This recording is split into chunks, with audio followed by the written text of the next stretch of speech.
Good evening, everyone.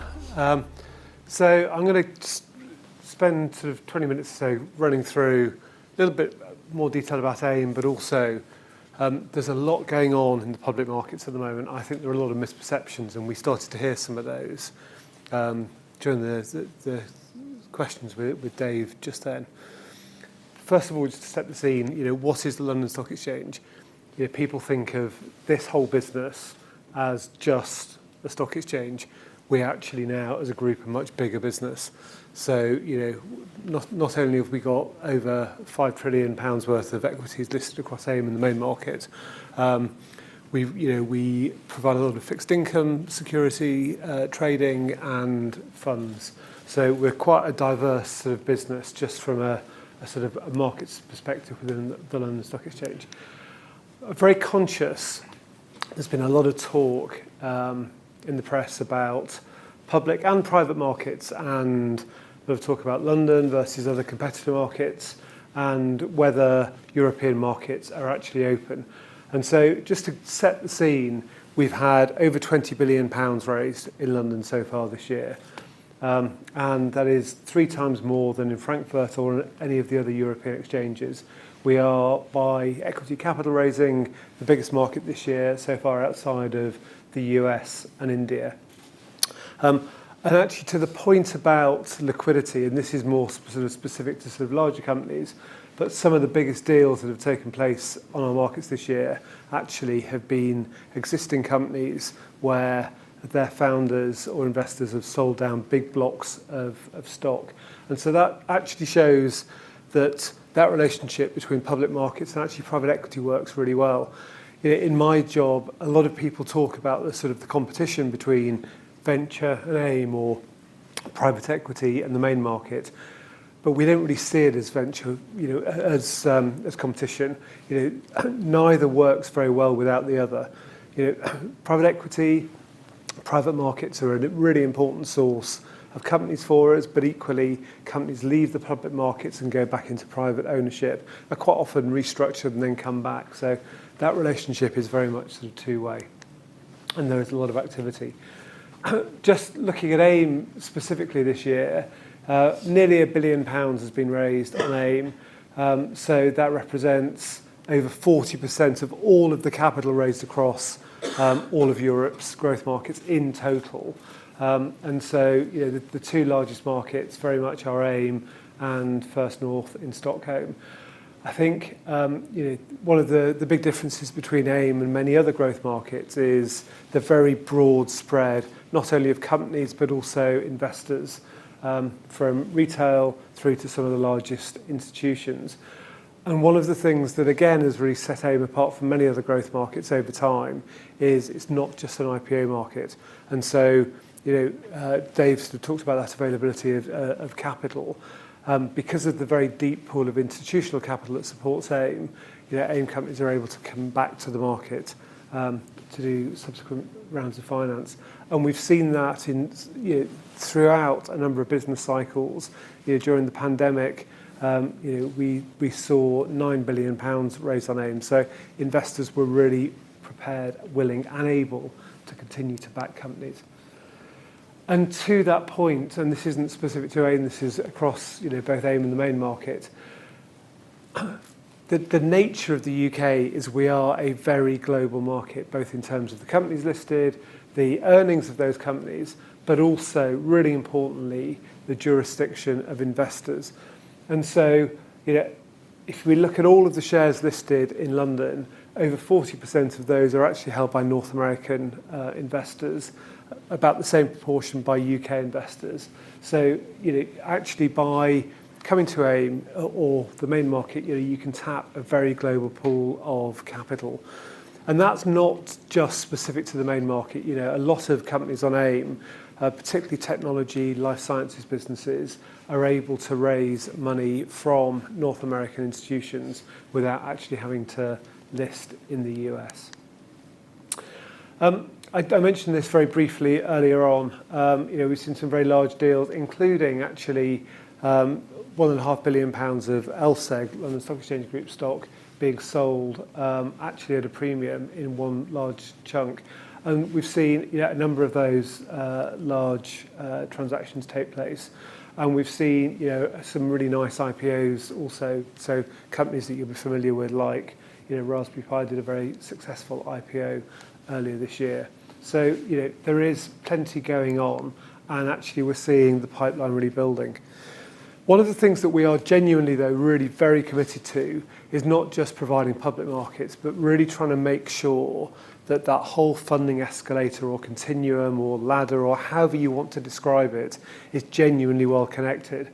Because as I was sort of mentioning earlier, the public markets work best when the stages before the public markets are also very well funded. And so a couple of years ago, we invested into a fintech called Flow, which is very much focused on trying to make sure that companies, founders, management teams can connect with early stage capital, and they can identify that capital and share core bits of information with those potential investors very effectively. So Flow is very much focusing at those early sort of seed stages. We've then got very well-established public markets in the shape of AIM in the main market. But then in the middle, you may have seen in the press some talk about PISCES. And PISCES not only is it star sign, but it's also short for the Private Intermittent Securities and Capital Exchange System. And I keep having to read that because it's so snappy. PISCES is not a brand that we have developed. It is actually the name of a whole new regulatory structure in the UK that we're working with the government, with the FCA, with the Treasury on. And in a nutshell, what PISCES will do is it will make the UK the first country where there is a whole regulation and operators like London Stock Exchange with markets for private companies that want access to liquidity. So they will be able to provide their shareholders, their employees, their management with these periodic windows of liquidity, but whilst all the time staying private. So some of the sort of the administration and some of the reorganisation that you heard Dave and others talk about earlier, companies won't have to go through that, but they will still have the benefits of periodic access to liquidity. The obvious question then is, well, if you're doing all of that, will companies continue to want to go public? Well, PISCES will just provide access to liquidity. It won't be a sort of primary capital raising venue, and it will only be open to institutions rather than retail investors. So there will be some quite big differences, but it really is a world first. And the reason it's a world first is the company will be at the centre of PISCES. So if you are a company thinking about using a platform like this, you will have control over the pricing that shares are traded at, control over who can see your information, unlike some of the other platforms that are out there where it's just investor to investor and the company really doesn't have very much control at all. So that's what PISCES will look like. We expect it to go live in the middle of next year, probably via a regulatory sandbox. And as I say, it'll be secondary only, unlike the public markets where companies prepare very lengthy documents. We'll have a disclosure portal, so you won't have all of those sort of documentation requirements. The auction sort of functionality, the auctions will last for a day each, and they will be based on our trading platforms and services that have much broader access to investors and our trading member firms than anything else that's out there currently. And it will be really tailored to the needs of private companies. And you'll be hearing a lot more about us over the course of the coming 6 months. So moving from sort of private markets into the public markets and AIM particularly, actually Dave's done at least half of my job for me. And it's always really good to hear from people who've been through the process that a lot of what we say about why go public actually is true. And I've been doing this role for quite a long time. And actually what is great is the number of times consistently that founders, management teams, CEOs, CFOs have come back with, time and time again, the same reasons why they went public and the benefits of being public. So yes, there is sort of administration required, there are documentation requirements, but they all, we've heard it sort of described as sort of that hygiene. They are all the reasons why companies that go public, whether on AIM or the main market, do have that higher profile, that higher visibility, and they're able to win contracts that private companies often can't win. And I've heard companies say that literally within days of being public, they've been able to win the contracts that they'd spent the previous 2 or 3 years trying to win. And that's because if you're government, whether you're a big corporate, whoever you are, you can see very publicly and transparently the financials and the information about the company. So it just gives people that confidence. Similarly, because public companies have got publicly traded shares, they can use those to incentivize key staff through share options. Often use shares as the currency to make acquisitions. So whilst this is not about pitching being public necessarily against being private, there are a lot of benefits that apply to being public that don't apply to being private. But also, there are some misperceptions about the public market investors sometimes being short-termism or short-termist.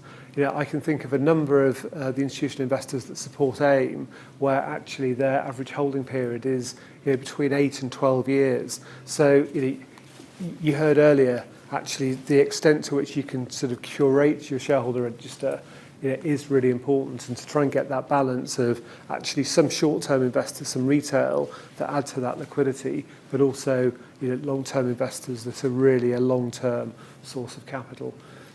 So there are lots of reasons why go public, but also we are very committed within this organisation, not just of providing kind of one size fits all, but the reason that we operate AIM separately to the main market is the requirements are less prescriptive. They are very much tailored for growing businesses, bearing in mind that the majority of AIM companies are valued at below £250 million.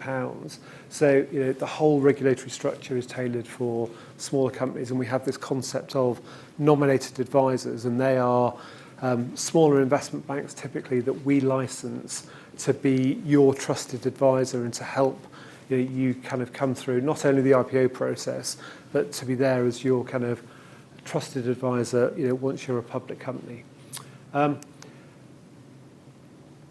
So I've sort of talked a little bit about that whole dedicated regulatory approach, but it's not just about the rules. One of the great things about AIM is that it's the whole set of, whether it's the law firms, the accountancy firms, the equity research analysts, the financial PR firms, the market makers that trade and make market in AIM companies' stocks. They've really focused around smaller and growing companies, and that whole community or ecosystem is very much sort of built around AIM so that companies really get the benefit out of being admitted to the market. So just in terms of kind of AIM, what it looks like, as I say, the average market capitalisation or value of an AIM company is about £100 million. The average amount of capital that we see raised, is about 20-25 million. But that's not to say that you've got to be a company of that size. Actually, a number of companies that we've seen come to market over the last couple of years have been quite a bit smaller than that. And because AIM is not a fully listed market, a lot of the tax breaks that apply to private companies, so EIS, CDIS, the VCT structure, business relief, all equally apply to investors in AIM companies. And so quite often you will see smaller companies that have VCTs as their sort of cornerstone investors, at sort of 30, 40, 50 million pounds coming to the market. So it really does suit a very wide range of companies and investors. And it's also very international. 43 of the companies that have floated over recent years have been international. And whilst there's been a lot of press commentary about apparently UK companies going to the US, which actually isn't entirely true. 3 of our first IPOs onto AIM this year have been US companies, and 2 of those are almost double their share price that they're listed at. So, it is a very supportive environment for international companies and investors as well. I've talked a lot about this already, but there's a broad sector of companies, both by jurisdiction, size, and sector. And over the years, on this part of the bar chart, you can see the dark blue bits are the further fundraisings in any given year. So it really shows that AIM isn't just an IPO market, but companies have raised very significant amounts of capital. In most years, we see about £5 billion, of which about 80% in any normal year is by companies on the market raising further rounds of finance. We heard a little bit earlier around liquidity and the investor base.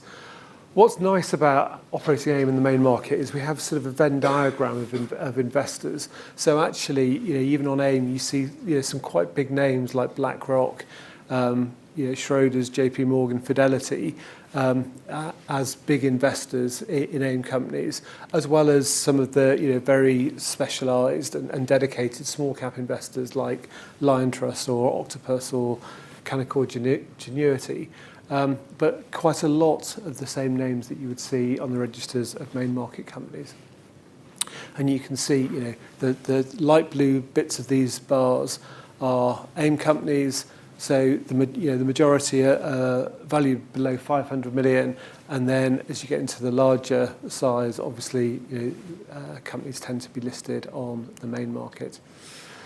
But as I was saying earlier, a real split of UK, North American, and European investors, even on AIM in some of the smaller companies. And then liquidity. Liquidity is one of those things people talk a lot about, and people sometimes say, well, are smaller companies less liquid than larger companies? Yeah, of course, to a certain extent they are. But AIM as a market is certainly not illiquid. So you often find for some of the smaller companies, actually they get higher liquidity on AIM than they would on the main market. And actually, you can have, and I was talking before we came in to a couple of people about this, you can actually have companies on AIM that have got a really broad spread of investors and institutions that buy and hold the stock, or you can have some of the larger companies, or even some of those smaller companies that have got a lot of retail investors that are very liquid. So there is very much the ability to structure your shareholder register and decide what type of investors you want, and therefore that will have an impact on the level of liquidity. I know we're talking about exit and liquidity options. I think one of the things that really sets London apart from many other markets is this ability to come back to the market time and time again. So these bars show the percentage of IPOs that have come back to the market and done follow-on issuances or further issuances, and you can see that over the last 5 years, over 50% of AIM companies that have IPO'd have then come back to the market for further fundraising and further rounds of capital. So institutions and investors are very willing to continue to fund those businesses. And then just some examples really, and I won't go through these in detail, but of the types of companies that have used AIM recently, and all the way across from relatively small to very large, and then also we see founders regularly at the point of IPO selling down shares, because the incoming institutions recognise that as founders you've often spent a lot of time building the business, and you want to be able to take some money off the table at the point of IPO. And they recognise that and are happy for founders, for management teams, for early stage investors to take money out. What they clearly want to know, though, is that you still see upside in the business, and you're still passionate about the business. You still want to grow the business. You're not just exiting. So investors want to see continued skin in the game, but they are happy to support founder sell downs. And actually, I think to an extent in London, probably on both AIM and the main market, to a greater extent than in many other international markets.